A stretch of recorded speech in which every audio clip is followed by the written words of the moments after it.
আপনাদের সকলকে ধন্যবাদ জানাই। আপনারা কষ্ট করে আজকে এসেছেন এবং আরো ধন্যবাদ জানাচ্ছি যে পুরো রাস্তা ধরে যেভাবে আপনারা ধৈর্য সংযমের সাথে গাড়ি নিয়ে এসেছেন। রাস্তায় একটা বিক্ষিপ্ত ঘটনা ঘটেছে আমি শুনেছি, সেটা হচ্ছে যে একটি নীলতৌড়ির কাছে একটি অ্যাক্সিডেন্ট হয়েছিল এবং ওখানে আমাদের কিছুক্ষণের জন্য আমাদের গাড়ি আটকে গিয়েছিল, কিছু একটা অ্যাম্বুলেন্স এসেছে। যাই হোক, আমরা এরকম বলবো না যে ইচ্ছা করে সব ঘটনা হয়েছে, আমরা এরকম বিশ্বাসী, অভিযোগ করায় আমরা বিশ্বাসী হই।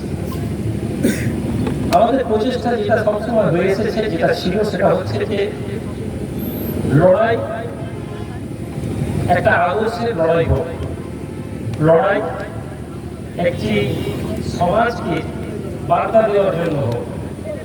এই র্যালি হয়েছে, কত বড় র্যালি কি হয়েছে আমাদের কর্মীরা বলছিল, আমাকে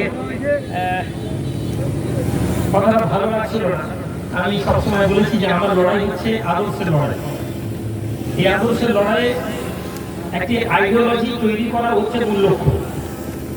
আমাদের কর্মীরা এত আগে আলহামদুলিল্লাহ শুধু দরবারেই প্রায় 300-350 গাড়ি নাকি পার্ক হয়েছে, তারপর রাস্তার উপর আপনারা দেখছেন কত গাড়ি।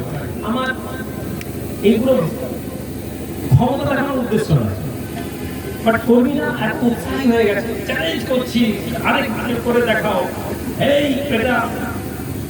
এটা ভালো জিনিস, আমি এটাকে আমরা পছন্দ করব না। আমাদের বক্তব্যে, আমাদের চলায় অহংকার যেন প্রকাশ না পায়, বরং আমরা ইবাদুর রহমান হব। আল্লাহ বলছেন যে আল্লাহ বান্দা তারা যারা জমিতে বিনম্রভাবে চলে। ক্ষমতা আছে কিন্তু আপনাকে বিনম্র থাকতে হবে। যেদিন আমরা বিনম্র হয়ে যাব সেদিন আমরা আকাশের উপরে উঠে যাবো ইনশাআল্লাহ। আমাদের সম্মান হিসেবে আকাশে তুলে দেওয়া হবে। সম্মানিত ভাইয়েরা, আপনারা জানেন যে আজকের এই র্যালির মূলত উদ্দেশ্য কেন্দ্র সরকার এবং রাজ্য সরকারকে একটি বার্তা দেওয়া। কি বার্তা?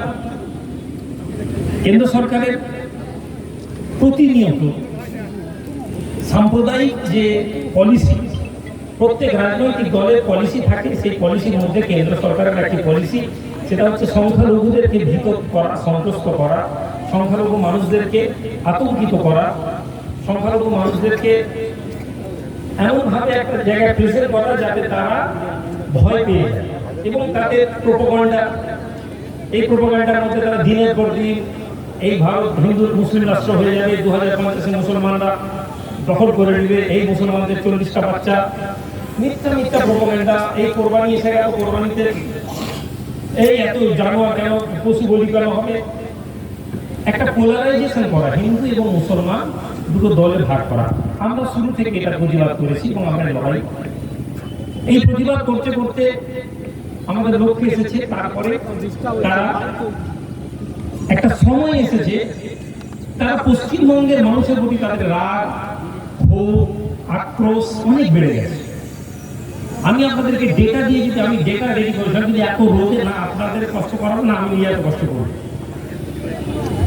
পশ্চিমবঙ্গের মাটিতে আপনারা অবাক হবেন, প্রায় বিগত 1 বছরে, আমি যেটা অ্যানালাইসিস করছিলাম কয়েকদিন আগে, বিগত 1 বছরে গোটা ভারতবর্ষ জুড়ে প্রায় 55 জন হিন্দু লোককে লিঞ্চিং করা হয়েছে, 55 হিন্দু এবং প্রায় 1200 মুসলমানকে হেনস্থা করার পিছনে তাও কিছুটা যুক্তি আছে।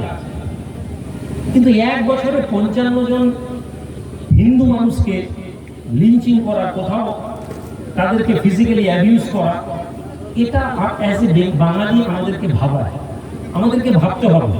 হ্যাঁ, আজকে আমার ঘর পুড়েছে, কিন্তু এটা ভুলে যাবেন না, আমি পশ্চিমবঙ্গে বিশেষ করে যারা হিন্দু মুসলিম সবাই বাঙালি লোক আছে তাদের উদ্দেশ্যে বলি যে আজকে আমার ঘর পুড়েছে। এটা ছিল রাহাত মন্ডলের একটা কবিতা ছিল, তার ভাবার্থ আমি বলছি যে আজকে আমার ঘর পুড়ছে মানে তুমি এটা ভেবো না যে এটা শেষ, বাতাস বইছে, এরপরে তোমার বাড়ি আছে। ফলে আজ যারা বাঙালি মুসলমানদেরকে মুসলমান বলে মারছে, কালকে তারা হিন্দুদেরকেও বাঙালি বলে, হিন্দু বলে মারবে। তখন আরো মুশকিল হবে যদি আগুনটা ছড়িয়ে যায়। উড়িষ্যা এবং দিল্লি, এই 2 স্টেটে ব্যাপকভাবে মুসলিম এবং বাঙালিদের উপর নির্যাতন চলছে। আমরা উড়িষ্যা গভর্নমেন্টকে একটি লিখিতভাবে একটি প্রতিবাদ লিপি এর আগেও পৌঁছানো হয়েছে, আবার পৌঁছানো হবে, এবং আমরা চেষ্টা চালাচ্ছি উড়িষ্যার প্রশাসনের সর্বোচ্চ যে ডিজিপি আছেন তাদের সাথে একটি মিটিং করার বা একটা অ্যাপয়েন্টমেন্ট নেওয়ার কথা চলছে, এবং তারা অলরেডি একটা ডেটের কথা বলছেন, কিন্তু কোরবানি থাকার জন্য আমি যেতে পারি না। ফলে আমরা নিজেরা আইমা থেকে একটি প্রতিনিধি টিম নিয়ে আমি উড়িষ্যাতে নিজে ভিজিট করবো, কেন ওখানেও আমাদের একটা বৃহত্তর আইমা পরিবারের লোকেরা আছে। সম্মানিত ভাইয়েরা, এখন আমাদের করণীয় কি? আমরা সবসময় বলেছি আবেগ না দিয়ে আমাদেরকে অ্যানালাইসিস করতে হবে। আজকে আমরা এই যে কাজ করছি এটা কিন্তু আমাদের কাজ নয়। এই যে আমরা রোদে দাঁড়িয়ে প্রতিবাদ করছি, আপনি বলবেন মুসলিম লোক মরছে বলে আপনারা বাড়াচ্ছেন, কিন্তু এটা আমাদের নয়, এটা ছিল রাজ্য সরকারের কাজ। এটা বিজেপির বিরুদ্ধে আমরা প্রতিবাদ করছি, তার মানে এই নয় যে আমরা রাজ্য সরকারকে প্রেজেন্ট করছি। হিন্দু লোক মনে করবেন কি, দেখেছো মোল্লা লোকেরা মাথায় ডুবি দিয়ে গাড়ি নিয়ে কারণ বেরোচ্ছে, সব তৃণমূলের মোল্লা, তৃণমূলের ভোট। আমরা তৃণমূলের একটা বৃহত্তর অংশ তৃণমূলের ভোট, এটা আপনিও জানেন আমিও জানি, এটা লোকানোর কিছু নেই। আমি এখানে আপনাদেরকে বলবো তৃণমূল আমাদের বিরোধিতা করছে, আপনারা বলবেন হ্যাঁ তৃণমূলকে সরাবো, কিন্তু ভোটটা আপনারা তৃণমূলকে দিবেন, এটা আপনিও জানেন আমিও জানি। কিন্তু বোঝার বিষয় যেটা, কেন তৃণমূল এই জায়গায় সচেতন হচ্ছে না, কেন তারা অ্যাকশন নিচ্ছে না? যে এই যে উড়িষ্যায়, মুর্শিদাবাদ, পশ্চিমবঙ্গে, মেদিনীপুর বিভিন্ন প্রতিনিধিরা যারা ডিস্টার্ব হচ্ছে, যাদেরকে বাংলাদেশি বলে খেপিয়ে দেওয়া হচ্ছে, রাজ্য সরকারের ভূমিকা কি? রাজ্য সরকারের ভূমিকা নিশ্চুপ, কোনো কথা নেই। এই রাজ্য সরকার নিশ্চুপ আছে, তাহলে প্রশাসনকে আমরা বলেছি রাজ্য সরকার যদি নিশ্চুপ থাকে তাহলে জনগণকে প্রতিবাদে নামতে হবে। আমরা নেমেছি। আজকে আমরা এখান থেকে একটি আনুষ্ঠানিক ঘোষণা করছি, এই আবার শুধু আমাদের রাজ্য সরকার নয়, আমাদের উড়িষ্যা গভর্নমেন্ট পর্যন্ত পৌঁছানো দরকার। যদি অযথা ভারতের সংবিধানকে অবমাননা করা হয়, আর্টিকেল 23, 24, 25, 14, 15 এই যে আর্টিকেলগুলো ভারতের সংবিধানে আছে, যার কারণে আমি এখানে কথা বলছি, সাম্যের অধিকার আছে, ধর্মচারণের ক্ষমতা আছে, অধিকার আছে, শিক্ষার অধিকার আছে, এই আর্টিকেলগুলো আমাকে এখানে কথা বলার অধিকার দিয়েছে। শিক্ষা মাদ্রাসা বানাচ্ছি কেন? মাদ্রাসা সংবিধান অধিকার দিয়েছে। আমরা এখান থেকে বার্তা দিব যে যদি সরকার এই বিষয়টাকে সঠিকভাবে সমাধান না করে, তাহলে অল ইন্ডিয়া মাইনরিটি অ্যাসোসিয়েশন পূর্ব মেদিনীপুর জেলায় এখন পর্যন্ত প্রায় 130টি, দীঘা বাদে, কন্টায় ওদিকটা বাদে 130 থেকে 40টা সেটেল উড়িষ্যার লোক এখানে আছে, যাদের ব্যবসার জায়গাগুলোতে আমরা গিয়ে প্রতিবাদ শুরু করে দিব। আমরা তাদেরকে ফিজিক্যালি অ্যাবিউজ করবো না, আমরা তাদেরকে শারীরিকভাবে ডিস্টার্ব করবো না, কিন্তু আমরা প্রতিবাদের ভাষাটা তৈরি করতে পারি। আমরা তারা যেমন আমাদেরকে ভারতবর্ষে থাকার পরে তারা যেমন বলছে যে ভাই তোরা বাংলাদেশি, আমরাও তেমনি বলবো তোরা উড়িয়া, তোদের এখানে জায়গা নেই। এই কথাগুলো আমরা শুরু করবো, এবং যদি উড়িষ্যার গভর্নমেন্ট এটাকে ঠিকঠাকভাবে কন্ট্রোলে না নেয়, তাহলে আমরা এখান থেকে প্রতিবাদ শুরু করবো। গোটা পশ্চিমবঙ্গে আরো বেশ কিছু অর্গানাইজেশন আছে যারা একই কাজ করছে, আমরা সম্মিলিতভাবে আরো বেশি এই অ্যাকশনে নামবো। আপনারা সহমত আছেন এতে? আপনারা সহমত ছাড়া আমি কোনোদিন কোনো কাজ করবো না। আপনারা জানেন আমি আজকে ঘোষণা করছিলাম, আমাদের অনেক নেতৃত্বরা ছিলেন, এখন কাউকে দেখতে পাচ্ছি না। আমি বলছিলাম যে আমরা একটা পলিটিক্যাল পার্টি রেজিস্টার করেছি, আপনারা শুনেছেন জানেন? আমি বলছিলাম যে আজ এই পার্টিটা এখান থেকে ঘোষণা করে 2026-এর জন্য, কিন্তু আমাদের কিছু নেতৃত্ব বললো ভাইজান যেহেতু পলিটিক্যাল পার্টি, কলকাতায় গিয়ে প্রেস ক্লাব করে আপনি অ্যানাউন্স করুন। আমার ভাইরা, রাজনীতিতে আমি নামবো না এই কথা আমি বলেছি, ফলে রাজনীতিতে পার্সোনালি আমার কোনো ইন্টারেস্ট নেই, কিন্তু একমাত্র ভারত সরকার, পশ্চিমবঙ্গ সরকার, এদের কাছে একমাত্র এই দেশে থাকতে গেলে প্রতিবাদের একমাত্র রাস্তা হচ্ছে জনপ্রতিনিধি তৈরি করা। এর থেকে বড় লড়াই কিছু হয় না, এবং আমরা এই লড়াইয়ে সামিল হব। শুধু নয়, আপনাদেরকে প্রত্যেককে আবেদন করছি আপনারা সামিল হন, 2026-এর জন্য তৈরি হন, প্রস্তুত হন।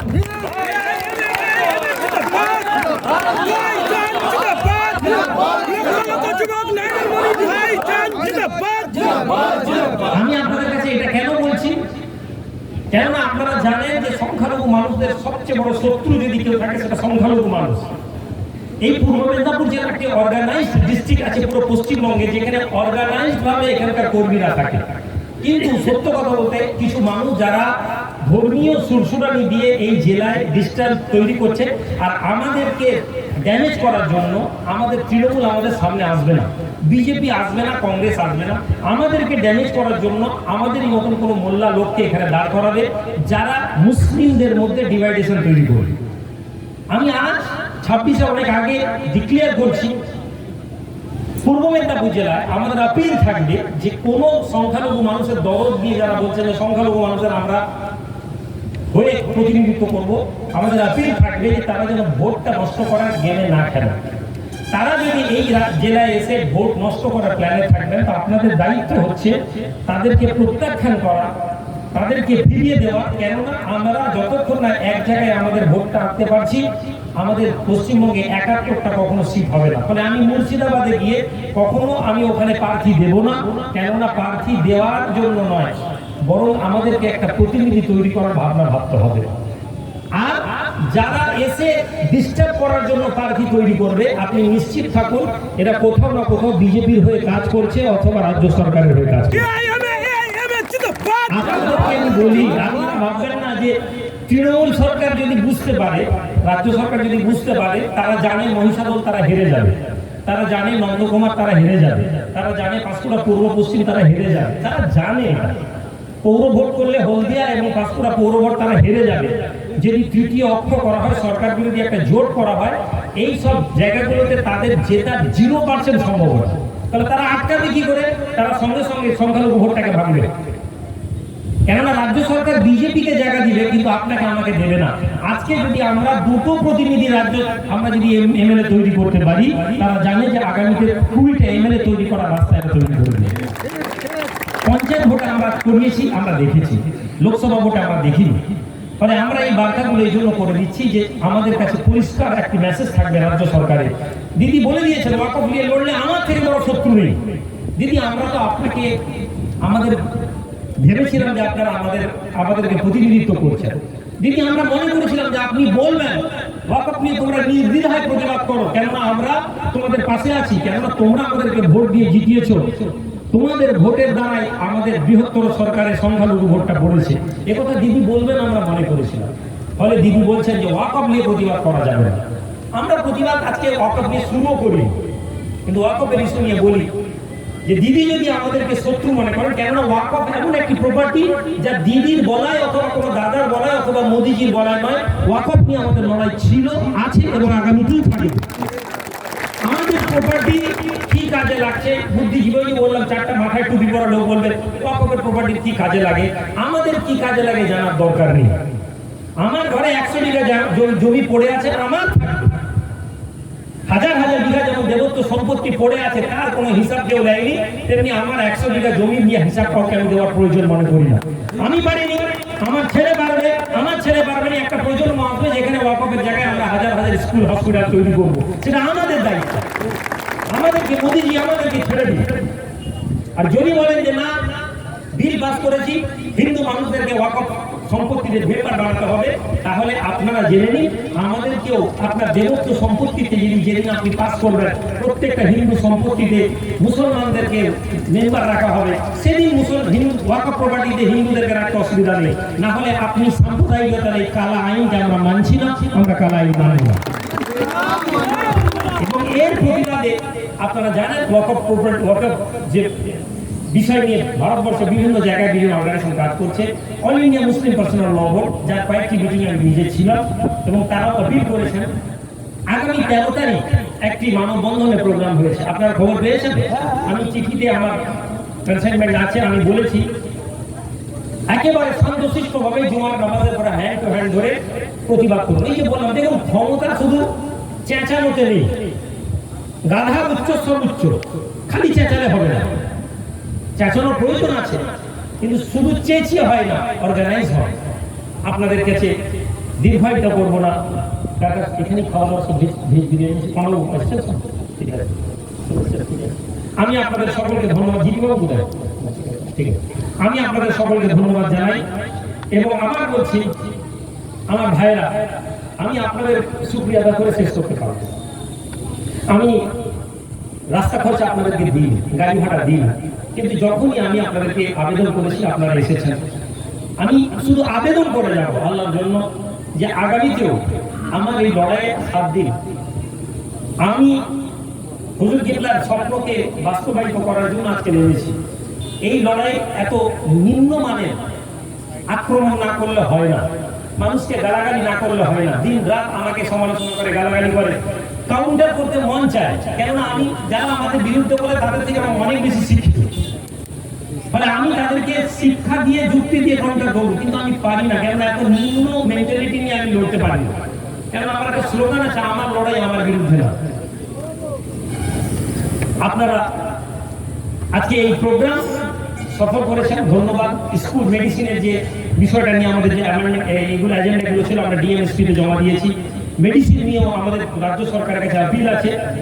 জেনেটিক মেডিসিনগুলো আমরা সরকারকে বলবো যে কিছু আমাদের মিলস তৈরি করে দেওয়ার পরিকল্পনা আছে, যেগুলো থেকে আমরা সরকারের কাছে অনেক কম মূল্যে ওষুধ পাওয়া যায়। একই ওষুধ বাজারে যে নাম আছে ওই নামে দাম বেশি, কিন্তু একই সরকার ভাবে, ওইগুলো আমরা মানুষের কাছে কতটা পৌঁছে দেওয়া যায় তার চেষ্টা করবো। ভালো থাকেন আপনারা, এই রোদে আপনারা কষ্ট করে এসেছেন, আমি আপনাদেরকে ধন্যবাদ জানাই। এবং আগামী 2026-এর জন্য একটা পরিকল্পনার চেষ্টা চলছে। আমি এতটুকু আপনাদের কাছে আল্লাহর উপরে ভরসা করে আশ্বাস দিতে পারি, আপনাদের ক্ষতি হবে এমন কাজ আমি করব না। সংখ্যালঘু মানুষ, পিছিয়ে পড়া মানুষ, বাঙালি জাতির অস্তিত্ব নিয়ে ক্ষতি হবে এমন কাজ করব না। তাতে যদি আপনাদের মনে হয়, ভোটের আগে যেমন অনেকে বলেন ভোট এসে গেলে বলে দেন কি না এ হয়ে যাবে, কি হলো ওখানে কি হচ্ছে, খাবার এখন পরে আসবে, চলে আসবে, ঠিক আছে। লোক হয়তো বলবে ভোট এই করেছে করেনি, কিন্তু আপনারা আমার সাথ দিয়েছেন। 7 দিন ভালো থাকুন। হুজুর কিবলা খুবই অসুস্থ, তার শরীরে সুস্থতার জন্য দোয়া করুন। অল ইন্ডিয়া মাইনরিটি অ্যাসোসিয়েশন জিন্দাবাদ, হুজুর কিবলা জিন্দাবাদ, আইমার কর্মীবৃন্দ জিন্দাবাদ, আইমার সংগ্রাম জিন্দাবাদ।